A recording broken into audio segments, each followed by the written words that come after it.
لهالدرجة الدموع غالية على الفريق. الحكم ظالم، طرد من عندنا اثنين، يطرد الجولشي يعني في واحد يطرد الجولشي، الحارس الملعب ظلم حرام، يطرد اثنين والحارس يعني اثنين مطرودين واثنين صفر، يعني الحكم لين متى؟ الحكم عباري هو مع البحرين ضدنا، البحرينيين كسرونا وصار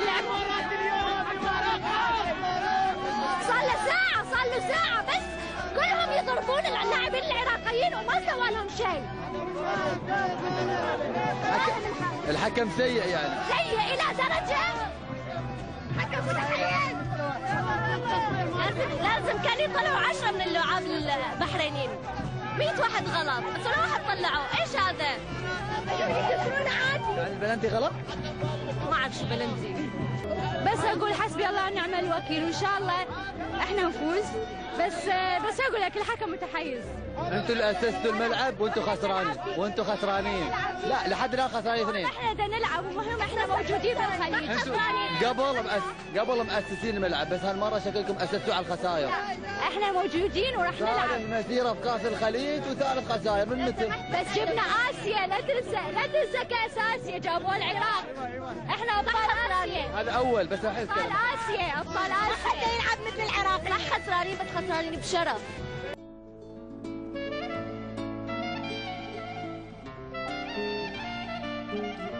جايبين هدف تقليص الفارق. احنا العراقيين اولا وراح نجيب الهدف الثاني. بعدكم خسرانين. مو مشكلة خسرانين، بس اقول لك انه احنا عراقيين واحنا ابطال اسيا والخليج عادي، بس اسيا كبيرة والعراق حيفوز. حتى بس تعرفون انه لو مهما يكون لو مهما ايش يسوون بالعراقيين يبقون هم الاولين يبقون هم الفايزين غصبا ما عليكم. اوكي؟ ان شاء الله نجيب الثاني والثالث لان نلعب بشرف. ان شاء الله يا رب. ان شاء الله يا رب الثاني والثالث والرابع والخامس وحصوه بعين الحاسود. ان شاء الله يا رب الفوز عنا لان احنا نلعب بشرف. واحنا عراقيين واسود الرافدين احنا. بعدكم خسرانين. وان شاء الله يا رب نربح.